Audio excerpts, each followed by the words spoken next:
అలాగే నీకు ఎదురవుతున్న విశ్వాస పరీక్షలన్నీ దేవుడికి తెలియకుండా ఎదురు కావటం లేదు, తెలిసే అనుమతిస్తున్నాడు. లోకంలో మిగిలిన వారికి జరగనివేవో నీకే వింతగా జరుగుతున్నట్టే ఫీల్ అవ్వద్దు.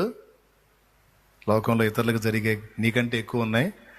కాబట్టి ధైర్యం తెచ్చుకొని విశ్వాస యాత్రలో ముందుకు సాగు. శోధనకు అనుమతించిన దేవుడే శోధన కాలం తీరిపోయిన తర్వాత ఏబును రెండంతలుగా దీవించినప్పుడు మళ్ళా సైతాను వచ్చాడా? ఏబును రెండంతలుగా దీవించినప్పుడు మళ్ళా సైతాను శోధన ఉందా? కనపడ్డాడా మీకేమన్నా? మళ్ళీ అడ్రస్ కూడా లేడు. ప్రస్తుతానికి శోధన ఘట్టంలో ఉన్నావు. అపవాది నిన్ను కొంచెం శ్రమల పాలు చేస్తుండొచ్చు.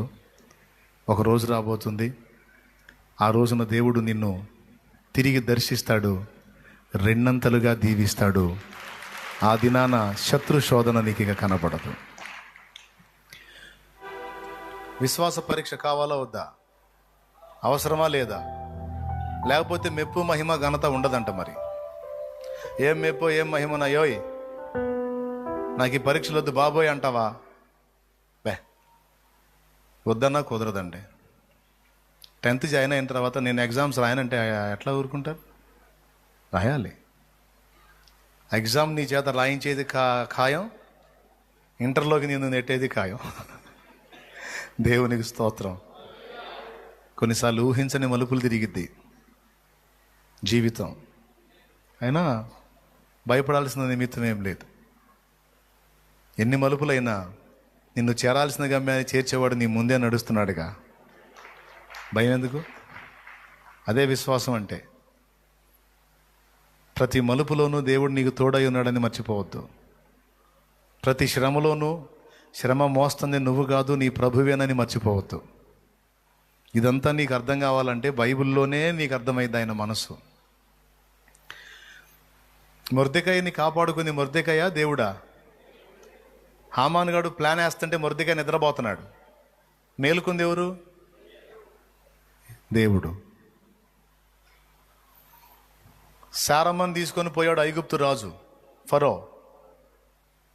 అబ్రహాం ఏం చేసి ఉంటాడు? పొగలంతా ప్రార్థన చేసి నైట్ నిద్రపోయి ఉంటాడు. ఆయన మాత్రం ఎంతసేపు ప్రార్థన చేస్తాడు? ఆయన ముందే నిద్ర ఎక్కువ. దేవునికి స్తోత్రం, హల్లెలూయా. ఆదికాండం 15లో నిద్రపోయి శాపం తెచ్చాడు 400 సంవత్సరాలకి.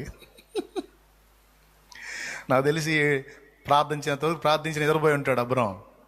కానీ నైట్ మేలుకొని ఫరోని దర్శించింది ఎవరు? భక్తుడు పగలు మేలుకొని పగలు ప్రార్థన చేసి దేవుడు నైట్ మేలుకుంటున్నాడు. శారమ్మని తిరిగి ఇంటికి పంపించింది ఎవరు? లేకపోతే ఆ ఫరో వదిలిపెట్టేవాడనా? అబీమెలెకు వదిలిపెట్టేవాడనా? చూడు ఇప్పుడు చెప్పండి.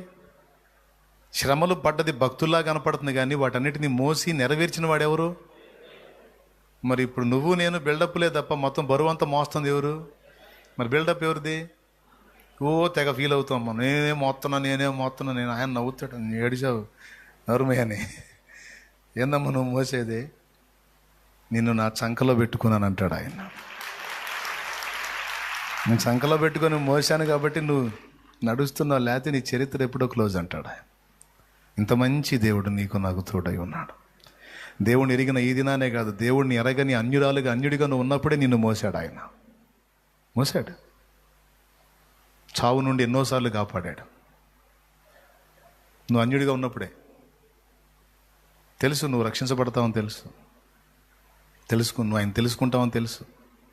అందుకే అప్పటి నుంచి వెంటాడుతూనే ఉన్నాడు, కాపాడుకుంటానే ఉన్నాడు. ఈ రోజు కూడా మరణకరమైన అపాయాలు ఎన్నొచ్చినా చాలాసార్లు అనుకున్నావు నువ్వు ఇంకా అయిపోయిందిరా ఇంతటితో లైఫ్ క్లోజ్ అనుకున్నావు.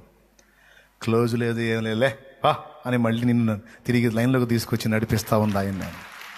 ఏ రోజుకు ఆ రోజు మన జీవిత యాత్రను దొర్లిస్తున్నవాడు ఆయన్నే. పైకి లేచి నిలబడాం.